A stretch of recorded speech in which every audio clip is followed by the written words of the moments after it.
Observatório da imprensa, carta ao povo. Nunca, nunca, jamais negociar com o ditador.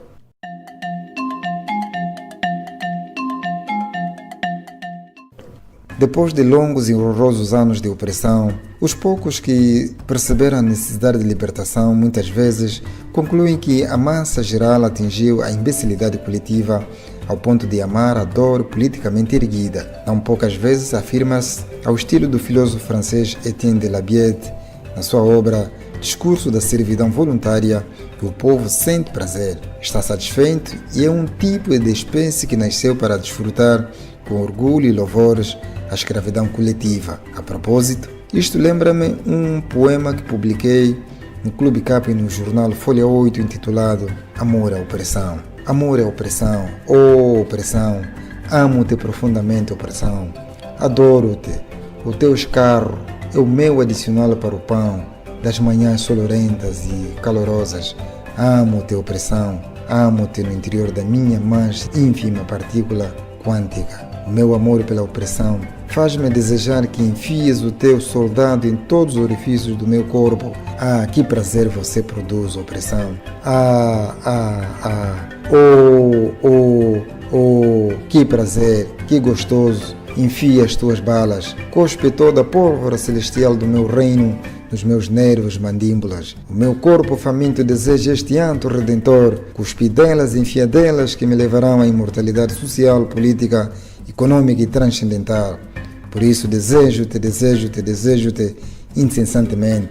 O que seria de mim se não fosse opressão? Se não fosse opressão que faz o fluxo menstrual da rainha o mais agradável que o vinho escocês de há 250 anos, e a menstruação das princesas, que são a água para os nossos banhos, para confeccionar os nossos alimentos, os nossos sumos naturais, menstruações que são a nascente e afluente dos nossos rios, a alfa e ômega da maior e melhor civilização da vida já vista na história humana. Que seria de mim sem opressão? Como saberia que afinal o terreno baldio é condomínio? Como saberia que a razão é loucura e a loucura e a idiotice afinal são a verdadeira racionalidade? Oh, amo-te, opressão. Graças à opressão alcancei a conversão e a economia da salvação. Graças à opressão ascenderei aos céus no 10º dia ao lado esquerdo abaixo e acima da moradia do Pai. Oh, opressão.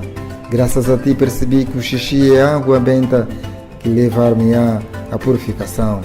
Deus Bantu, obrigado pela opressão, esta fonte suprema da felicidade e o fim último da civilização. Maldito o homem que não ama a opressão. Em nome do Pai, do Filho, das filhas, dos cipaios, morte a todos que não amam a opressão. Amém.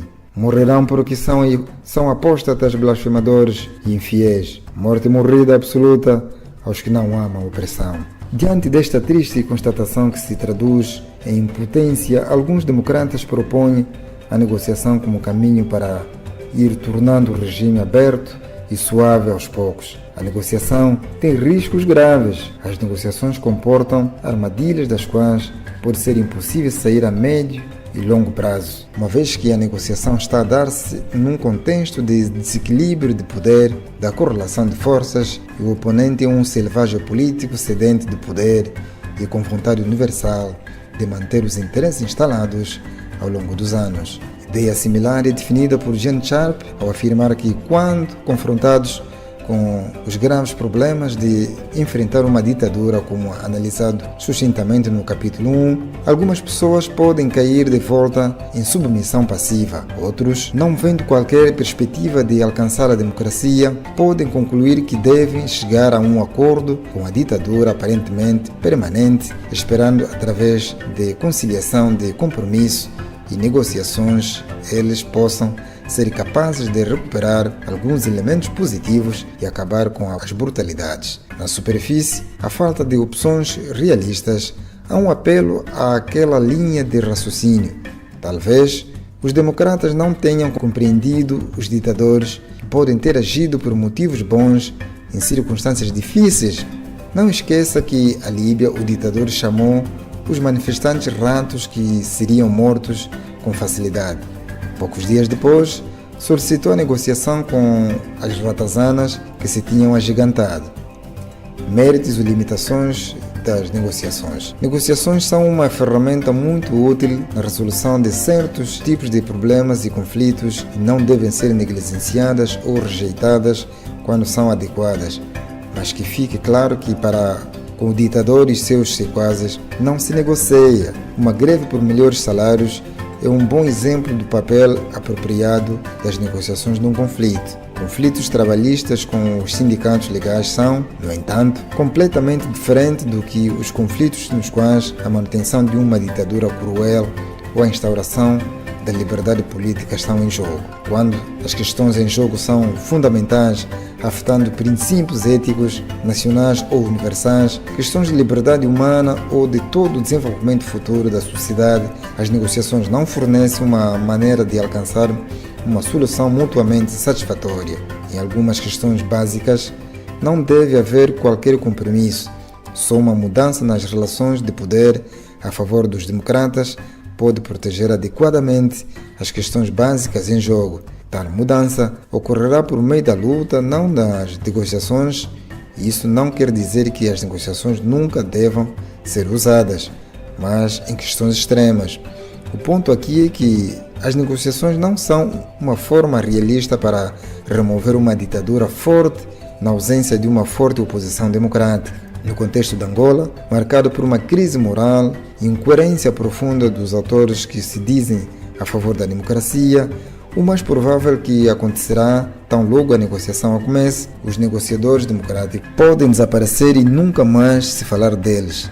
Tal desaparecimento dar-se-á de 3 formas. Primeiro, receberão bens para benefício pessoal. Segundo, serão mortos ou acomodados no estrangeiro. Terceiro, poderão ainda sair da negociação como membros da ditadura, como diria o filósofo camerunês Bongo Bedi, para as ditaduras todos são seus membros, é só uma questão de tempo. Um fator importante que ajudará os atores do desafio político a não negociarem, a definir com clareza o alvo e o objetivo, destituir o ditador e construir uma sociedade aberta. Tudo que não deitar abaixo o ditador e seu regime deve ser evitado. É o caso da negociação. Não devemos esquecer que a negociação dá tempo ao regime para reorganizar as estruturas e recursos que se encontram em pânico no momento em que a revolução está em marcha. Por que definir o alvo? Porque todos os problemas que serão levantados na negociação serão sintomas da ditadura e não renúncia do ditador. Aliás, ele só negociará quando perceber que poderá perder o poder. Esta é a questão que queremos que ele não tenha mais e que seja novamente tornado pelas forças democráticas com vista a dar um fim benéfico ao mesmo poder que foi usado para fins maléficos. A definição do alvo leva-nos a analisar o problema ético e maléfico e metafísico da responsabilidade. Os males que a sociedade tem são a extensão do cancro que se chama ditador. É assim que, sendo ele o chefe do executivo, a responsabilidade de um caráter pessoal e não institucional, por isso, é o alvo.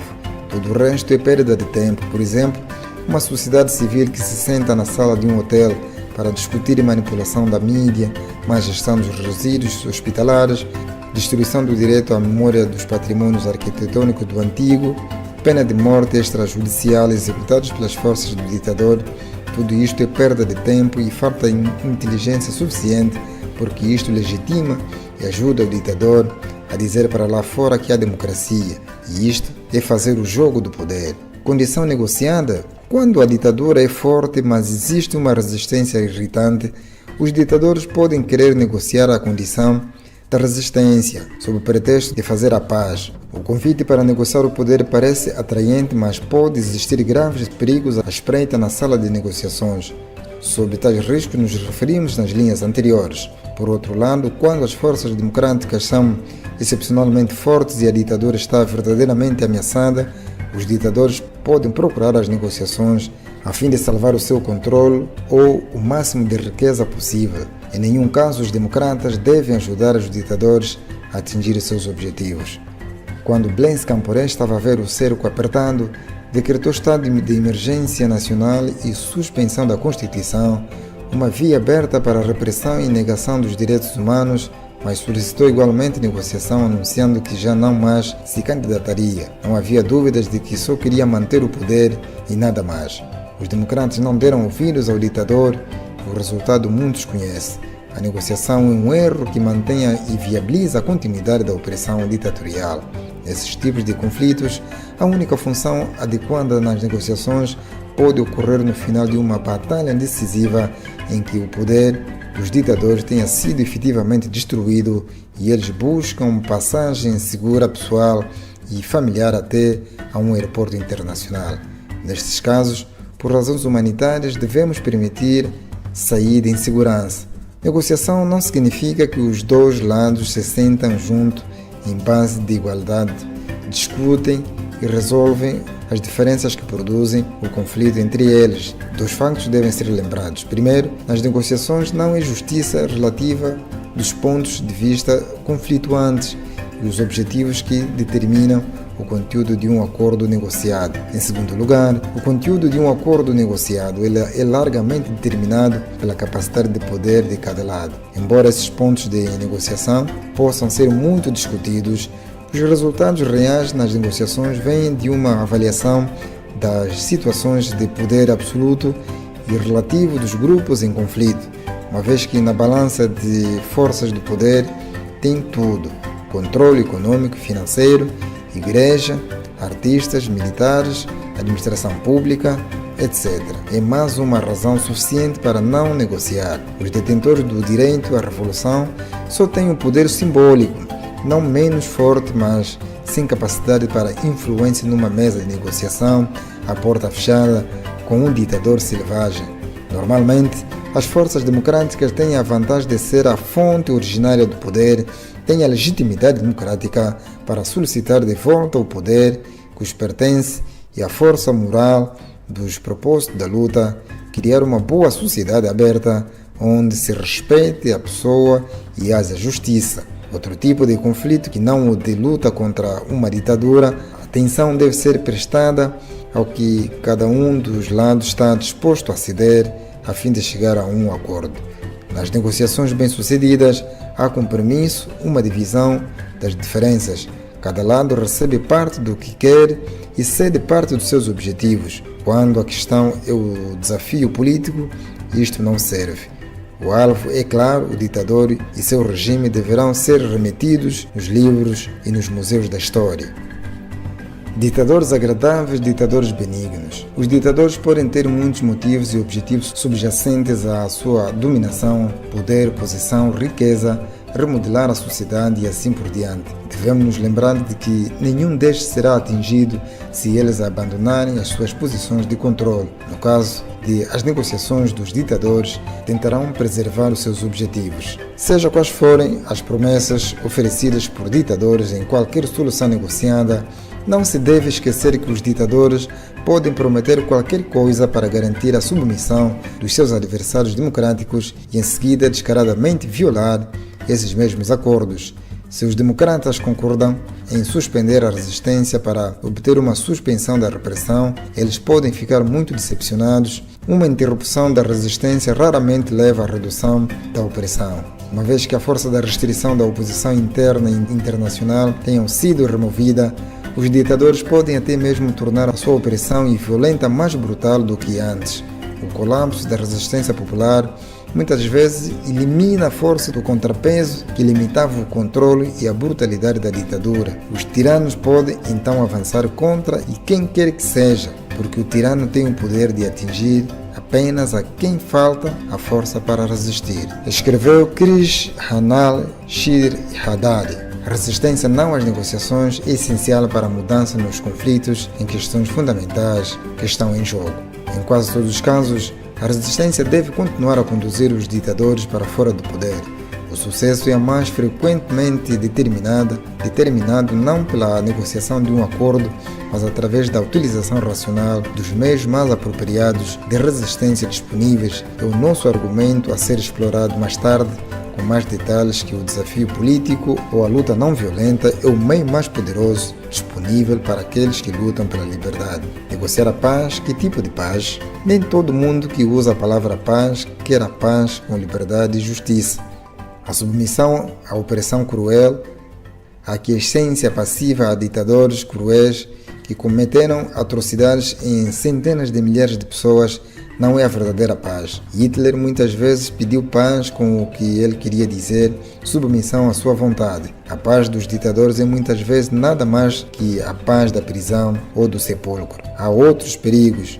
Os negociadores bem-intencionados às vezes confundem os objetivos das negociações e o processo da negociação em si.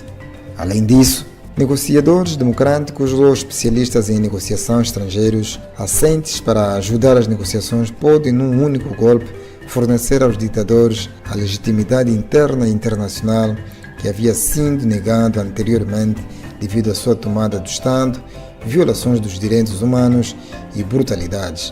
Sem aquela legitimidade e desesperadamente necessária, os ditadores não podem continuar a governar indefinidamente. Expoentes da paz não devem lhes dar legitimidade. Não precisamos argumentar muito porque os angolanos sabem o que significa a paz que mata mais do que o furacão. Paz em que os homens não têm vontade porque toda a vontade se diluiu na vontade universal do ditador. Manter a esperança real em alta, sim, nós podemos. É racional e humana esmorecer por causa da travessia no deserto para o qual a ditadura lançou-nos há décadas. Mas existem razões reais e fundadas para ter esperança no nascimento e construção de uma outra civilização assente na dignidade da mulher e do homem, todo homem e mulher. Ditaduras não são permanentes. As pessoas que vivem sob ditaduras não precisam permanecer fracas.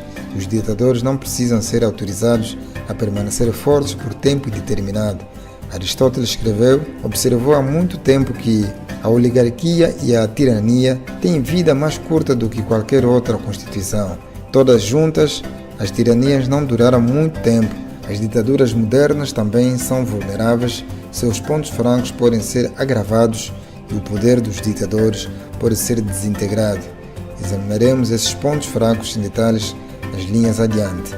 A história recente mostra a vulnerabilidade das ditaduras e revela que elas podem se desintegrar em curto espaço de tempo, enquanto que 10 anos, 1980 a 1990, foram necessários para derrubar a ditadura comunista na Polônia, na Alemanha Oriental e na Tchecoslováquia em 1989. Ela ocorreu dentro de semanas. Em El Salvador e na Guatemala em 1944, as lutas contra as ditaduras militares brutais entrincheirados exigiram cerca de 2 semanas cada. O poderoso regime militar do Shah do Irão foi colapsado em alguns meses. A ditadura de Marcos nas Filipinas caiu diante de um poder do povo dentro de algumas semanas em 1986. O governo dos Estados Unidos da América abandonou rapidamente o presidente Marcos quando a força da oposição tornou-se operante. O golpe da linha dura, tentado na União Soviética em agosto de 1991, foi bloqueado em dias pelo desafio político. Depois disso, muitas nações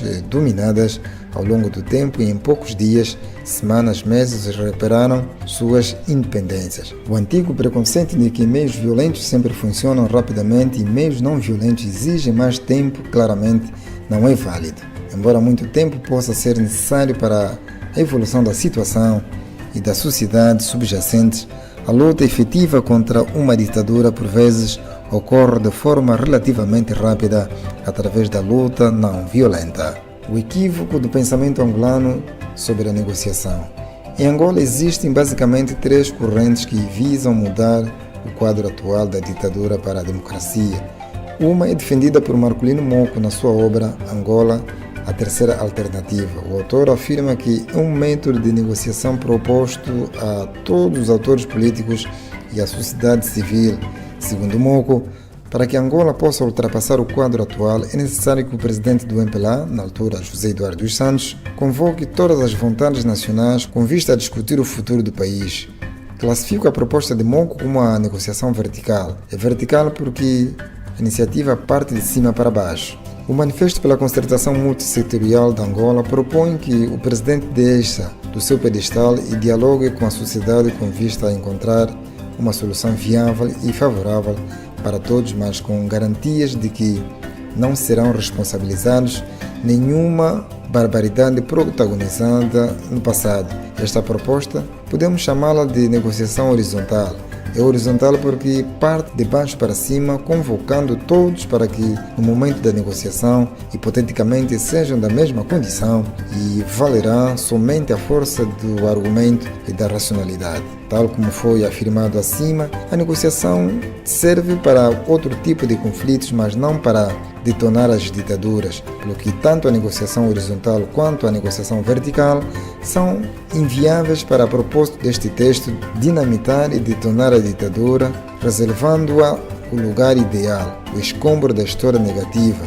São ainda inviáveis porque têm um caráter ahistórico. Explico. O grupo hegemônico e o seu chefe nunca dialogaram, seja com quem fosse, quando estão em vantagem relativa. Hoje tal vantagem fortaleceu-se e parece atingir um nível mais ou menos absoluto, pelo que não é neste contexto de domínio total que poderá negociar. Basta compulsar cuidadosamente a história de Angola para perceber em que circunstâncias na altura, José Eduardo dos Santos parou para negociar com Jonas Savimbi, mediadores internacionais, nosso processo político-militar. Finalmente, existe corrente partidária na oposição que acredita na queda da tirania por meio das negociações.